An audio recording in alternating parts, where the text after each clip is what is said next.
옛날에 정말 우리는요, 비 안 새는 교회에서 예배 드리는 것을 정말 그렇게 바랬습니다. 근데 이렇게 폭풍우가 쳐도요, 아무런 비 걱정하지 않고 예배 드릴 수 있는 환경에서 예배 드리는 것이 정말 그것을 겪어보지 못한 분들에게는 감흥이 없겠지만, 그 시절을 겪어본 분들한테는 너무 감사스러운 시간이겠죠. 근데 그 모든 순간순간마다 하나님의 인도하심과 하나님의 역사하심 없이는 우리가 이곳까지 올 수 없었다라는 것입니다. 또한 그 순간에 기도하시면서 이끌어갔던 담임 목사님과 사모님의 눈물의 기도, 그리고 성도님들의 눈물의 헌신의 기도가 오늘날 우리 영통영락교회가 지금까지 하나님의 놀라운 일을 이끌어갈 수 있도록 기도했던 그 헌신의 씨앗들임을 우리는 돌아보게 됩니다. 33년의 기점으로 우리 교회는 또다시 새로운 하나님의 놀라운 일을 행하는 교회가 되어야 될 줄로 믿습니다. 우리 교회는 하나님 마음을 시원케 하는 교회가 되어야 될 줄로 믿습니다. 잠언 25장 13절에 이렇게 말씀하고 있어요. 충성된 사자는 그를 보낸 이에게 마치 추수하는 날의 얼음 냉수 같아서 능히 그 주인의 마음을 시원하게 하느니라. 이 말씀과 같이 우리 교회가, 또 여러분이 하나님의 마음을 시원케 하는 성도들, 하나님의 마음을 시원케 하는 교회 되어야 할 줄 믿습니다. 그래야 정말 하나님이 생각하는 교회, 하나님이 날마다 생각하는 성도가 되어야 합니다. 자, 그렇다면 우리가 어떻게 해야 빌립보 교회와 같이 하나님이 생각하는 인정받는 교회가 될 수 있을까요? 오늘 말씀의 첫 번째는 복음에 참여하는 교회입니다. 함께 따라해 볼까요? 복음에 참여하는 교회. 5절에 말씀하고 있습니다. 너희가 첫날부터 이제까지 복음을 위한 일에 참여하고 있기 때문이라.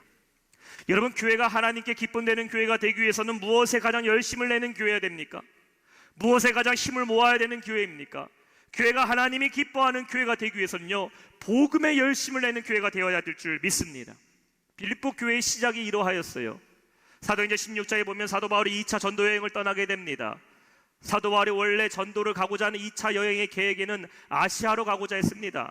유다 지역을 지나가서 아시아 쪽으로 내려가서 복음을 전하려고 했을 때에 어느 날 사도 바울이 잠자던 중에 환상을 보게 됩니다. 강 건너 바다 건너 마게도니아 사람이 사도 바울의 환상 중에 나타납니다. 그리고 말합니다. 바울 선생님, 우리에게 와서 복음을 전해 주십시오. 이건 단순한 몽상이 아닙니다. 사도 바울이 그 환상에서 깨어났을 때 이것이 하나님의 뜻이라는 것을 깨닫게 됩니다. 그리고 아시아로 돌아가려는 그 걸음을 멈추고 배를 타고 마게도니아 지역을 건너가게 됩니다. 그 마게도니아에 들어가자마자 가장 먼저 만났던 도시가 바로 빌립보라는 도시예요. 그곳에 갔더니요, 누굴 만나게 됩니까?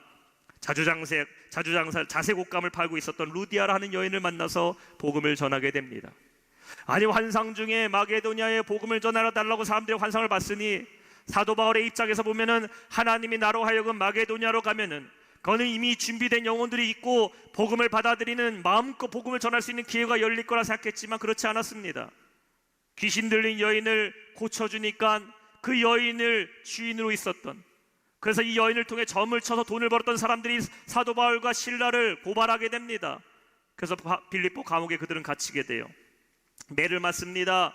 그 장소에서 무슨 일이 벌어지게 됩니까? 우리가 잘 알고 있듯이 바울과 실라가 옥중에서 무엇을 했죠? 찬양과 기도를 하기 시작하죠. 그러자 갑자기 지진이 일어나고 하늘이 열리면서 옥문이 무너집니다. 손에 차고 있던 자꾸가 풀어지게 됐어요.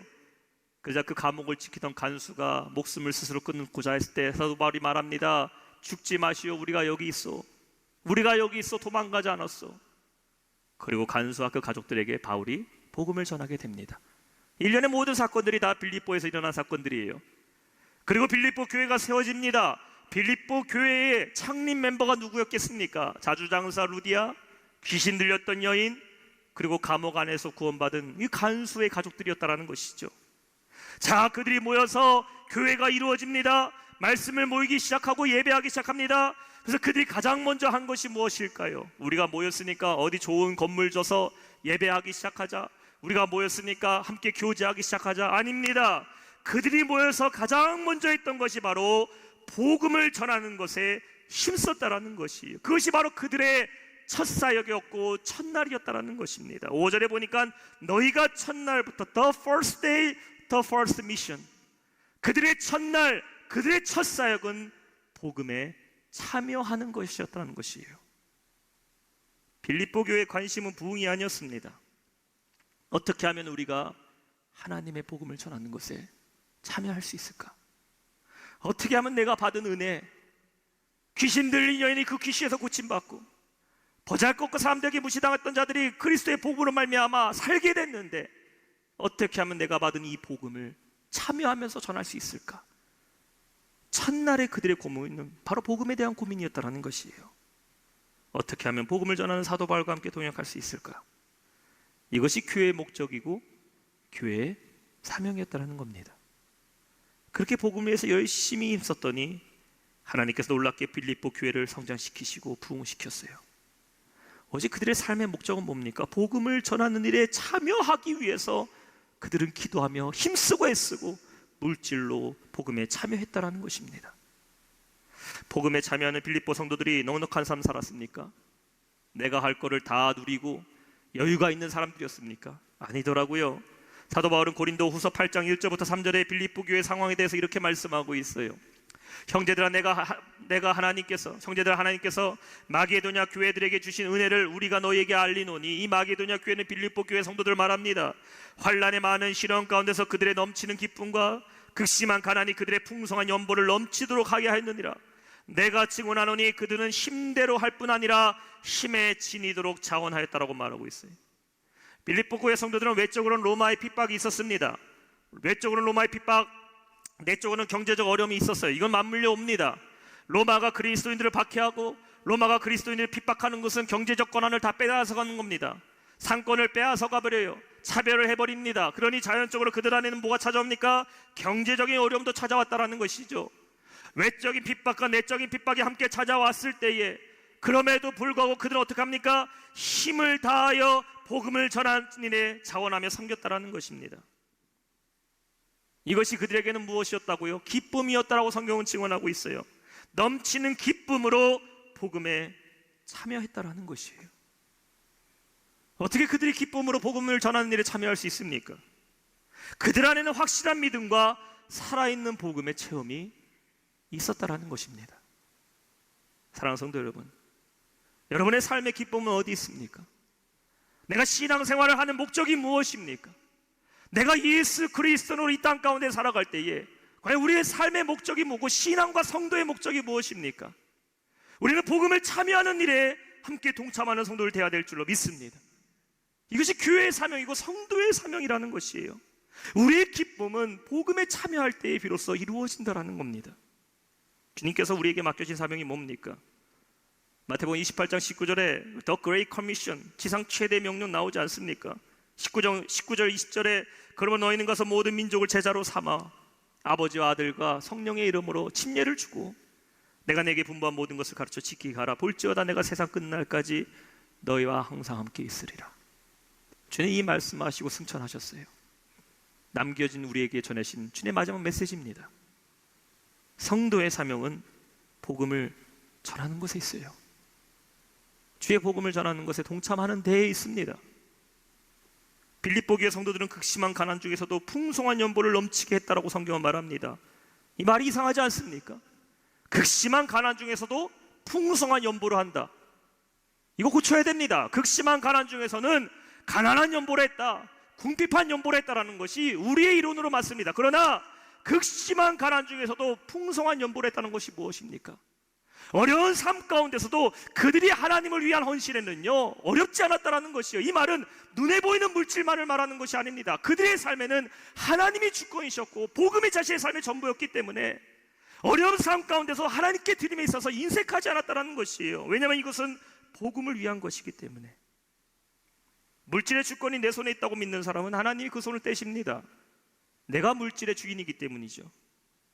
하지만 물질의 주권이 하나님의 손에 있다고 믿는 사람은 하나님이 책임져 주심을 믿으시기 바랍니다. 고린도후서 8장 5절은 이렇게 말합니다. 우리가 바라던 것뿐 아니라 그들이 먼저 자신을 주께 드리고 또 하나님의 뜻에 따라 우리에게 주셨도다. 빌립보 교회 성도들은 자신을 주께 드렸다라고 말하고 있어요. 자신을 주께 드리다. 그리고 주님의 뜻에 따라 헌신했다. 교회의 시작은 복음으로부터 시작합니다. 한일전 경기가 열려요. 축구 경기가.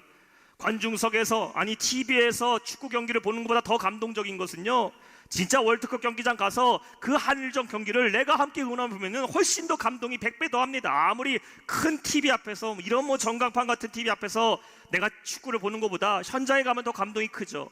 근데 여러분, 언제 더 감동이 있는 줄 아세요? 실제로 11명의 선수 중에 내가 한 사람이 돼서 그 경기를 뛰는 것이 수백만의 관중들이 감동하는 것보다 훨씬 더 큰 겁니다. 함께 11명의 선수가 감독의 지휘 아래 함께 뛰고 함께 패스하고 함께 블로킹도 하고 그다음 한 골 들어가면 서로가 뛰어안겨서 승리의 환호를 부르는 그 감격은요, 아무리 그 경기 현장에서 응원하는 사람들이나 혹은 대형 TV 앞에서 전광판에서 바라보며 응원하는 사람들보다 100배, 1000배의 감동을 느끼게 된다는 것이에요. 여러분, 복음은요, 관중할 때 은혜 받는 게 아닙니다. 내가 그 사역 가운데 참여하며 헌신할 때에, 눈물 흘리며 기도할 때에 우리는 그것 가운데 하나님이 주신 놀라운 은혜를 깨닫게 됨을 믿으시기 바랍니다. 복음에 대한 열정이 있는 성도는 기능을 잃어버린 성도예요. 왜냐하면 주님께서 우리에게 증인이 되라는 책임과 임무를 주셨기 때문입니다. 오늘 빌립보서 교회는 복음을 위한 일에 참여했어요. 언제부터 언제까지 참여했다라고 성경은 말합니까? 5절에 보니까요, 첫날부터 이제까지라고 말하고 있어요. 영어 성경의 5절에는 이렇게 기록합니다. Because of your partnership in the gospel from the first day until now라고 얘기하고 있어요. Your partnership in the gospel, 복음에 대한 파트너십이라고 영어는 표현하죠. 이 파트너십이란 말이 헬라어는 우리가 잘 알고 있는 코이노니아라는 말입니다. 우리 교회 2층에도 코이노니아 카페가 있죠. 헬라어 코이노니아가 무슨 말입니까? 사귐, 교제, 연합이라는 것이죠. 복음을 위한 파트너십, 복음을 위한 연합, 복음을 위해 동참하는 코이노니아가 언제부터 시작했다고요? The first day until now. 그들 처음 교회라는 거 이름으로 모이고 성도라는 모임으로 모였던 그날부터 until now, 사도 바울이 옥중에서 이 빌립보서를 기록하는 지금까지 그들은 복음에 참여하는 사역을 이어가고 있었다는 겁니다. 복음과 코이노니아를 이루었어요. 변치 않고 계속되어 이어왔다는 겁니다. 그래서 사도 바울은 6절에 이렇게 말하고 있어요. 너희 안에서 착한 일을 시작하신 이가 그리스도 예수의 날까지 이루실 줄을 우리는 확신하노라. 구원받은 그 시점부터 주님이 오신 그날까지 우리의 사명은 복음에 참여하는 것입니다. 그것이 하나님과 저희에게 맡겨주신 사명이에요. 세상 가운데 우리가 참여해야 되는 여러 가지 일들이 있습니다. 직장 생활도 해야 되고, 가정 일도 해야 되고, 자녀도 돌봐야 되고, 내 개인적인 취미와 일들도 해야 됩니다. 근데 그런 것들이 성도의 일과 무관합니다. 성도의 일과 관련된 것은 복음에 관련된 것뿐이 없어요. 근데 더 놀라운 사실은 우리는 세상들을 위해 구원받은 자들이 아니라 복음을 위해 부름받았고 복음을 위해 구원받은 성도들임을 기억하시길 바랍니다. 주의 복음을 위해서 주님 오시는 그날까지 시작하신 이가 누굽니까? 바울이 아니죠. 너희에게 착한 일을 시작하신 이는 예수 그리스도예요. 성령님입니다. 그분이 주님 오시는 그날까지 우리로 하여금 이 일을 이루게 하시리라. 복음에 참여해서 놀라운 열매들을 맺어가는 여러분 되시길 주님의 이름으로 축원합니다. 자, 두 번째 어떤 교회가 됩니까? 은혜에 참여하는 교회가 돼야 된다는 것이에요. 7절에 말씀하고 있습니다. 내가 너희 무리를 위하여 이같이 생각하는 것이 마땅하니 이는 너희가 내 마음에 있음이요 나의 매임과 복음을 변명함과 확정함에 너희가 다 나와 함께 은혜에 참여한 자가 됨이니라. 성경 형광펜이나 펜인 분들은 여기 밑줄 그시면 좋아요. 5절에 복음을 위한 일에 참여하고, 두 번째 7절에 은혜에 참여하는 자가 되라. 은혜에 참여하는 자가 되라. 자, 사도 바울은 지금 감옥 안에 있습니다. 감옥 안에 있어요. 로마의 감옥 안에 있죠. 옥중에서 빌립보 교회를 향한 서신을 쓰고 있습니다. 그래서 빌립보서는 옥중 서신 중에 하나입니다. 자, 바울이 로마 감옥 안에서 혼자 힘든 싸움을 하고 있어요. 자, 이제 바울은 심판 앞에 서게 됩니다. 로마의 황제 앞에 서게 돼 있어요. 아무도 바울을 변호할 사람이 없습니다. 혼자서 외롭고 고독하고 고달픈 싸움을 지금 감옥 안에서 견디고 있는 것이에요. 그러나 사도 바울은 그 마음이 외롭지 않습니다. 내가 혼자라고 느껴지지 않습니다. 왜냐하면은 누가 있기 때문에 내 안에 나를 위하여 기도하고 있고 함께 이 사역에 동참하고 있는 빌립보 교회 성도들이 있었다라는 것이죠. 그래서 고백하고 있어요. 7절 후반절에 그들은 나와 함께 은혜에 참여한 자가 됨이라. With me of grace. 사도 바울, 빌립보 교회는 사도 바울과 함께 은혜에 참여한 성도들이라는 것이에요. 여러분, 성도가 하나 되는 것, 교회가 하나 되는 것은 오직 은혜로 우리가 하나됨을 믿으시기 바랍니다. 지난 33년간 우리 영통연합교회가 하나 된 것은 오직 말씀과 기도와 은혜 가운데 성도들이 똘똘 뭉칠 때 우리는 하나 될 수가 있었어요. 은혜 아니면 뿔뿔이 흩어집니다. 근데 은혜가 충만하면요, 모이게 되어 있어요. 가정도 마찬가지입니다. 은혜가 흐트러지면 가정 간에 분열이 일어납니다. 은혜가 없는 곳에 마귀가 사탄이 임하게 돼 있어요. 은혜가 충만하면요, 가정도 하나 됩니다. 우리의 심령도 하나가 돼요. 사도 바울이 옥중에서 고통받을 때에도 그가 힘을 낼 수 있었던 것은 그를 위해 기도하고 헌신하고 함께 은혜 가운데 영적으로 충분하는 성도들이 있었기 때문에 그가 힘을 얻었다라는 것이죠. 목회자는 언제 힘이 날까요? 목사님 언제 힘이 날까요? 여러분, 담임 목사님은 언제 힘이 날까요? 성도님들의 사랑의 말, 위로의 말도요, 목사님한테 힘이 되지만요, 목사님의 가장 큰 힘은요, 우리 교회 성도들이 은혜 안에 하나가 됐을 때예요. 성도님들이 은혜 받고 은혜의 충만한 감격 속에서 함께 기도하고 함께 예배할 때요, 목회자는 그 안에서 힘을 얻게 되는 겁니다. 사랑하는 성도들, 우리가 은혜 안에 하나 된 성도들 되시기를 주님의 이름으로 축원합니다. 제가 오늘 일부 예배 7시 반에 말씀을 전했습니다. 7시 반에 소예배실에서 예배를 진행하게 되는데 7시 20분에 예배당에 들어가려고 하는데요, 그리스도에서 한 권사님이 교회 예배를 위해서 목회자에서 얼마나 간절하게 기도하시는지, 7시 반 예배 우리 교역자들도 7시 15분에 나옵니다. 예배 준비해요. 근데 이 권사님 진작부터 오셨어요. 제가 왔는데 그리스도 불이 켜 있더라고요. 누가 왔나? 예배를 위해서, 오늘 여러분 이 드려지는 예배를 위해서 지금 이 시간도 중보하는 분들이 계시고요, 아침 7시부터 교회 나와서 오늘 예배를 위해서 설교하는 목사님 위해서 기도하시는 분들이 계셔요. 그 기도로 말미암아 우리가 은혜 받는 겁니다. 목회자는 언제 힘이 날까요? 물론 격려의 말, 사랑의 말도 힘이 되지만요, 성도들이 은혜 안에 하나 될 때에, 교회 안에서 함께 기도하고 함께 땀 흘려 우리 함께 예배할 때에 그곳 가운데 하나님의 은혜가 더욱 풍성히 임할 줄로 믿습니다. 8절에 사도 바울은 고백하고 있어요. 내가 예수 그리스도의 심장으로 너희 무리를 얼마나 사랑하는지 하나님이 내 증인이시니라. 하나님이 내 증인이시라. 사도 바울은 사랑합니다, 교회를. 어떠한 마음으로? 예수의 심장으로. 예수의 심장, The heart of Jesus Christ. 여러분, 우리 마음에 예수의 심장을 품은 성도들 되시길 주님의 이름으로 축원합니다. 자동차에서 가장 중요한 것은 엔진이죠. 아무리 차가 스포츠카고 좋은 차라 하더라도요, 그 안에 엔진이 부실해서요, 까딱하면 엔진 꺼져버리고 오작동 일어나고 이러면요, 그 차 쓸모없는 차 돼버립니다.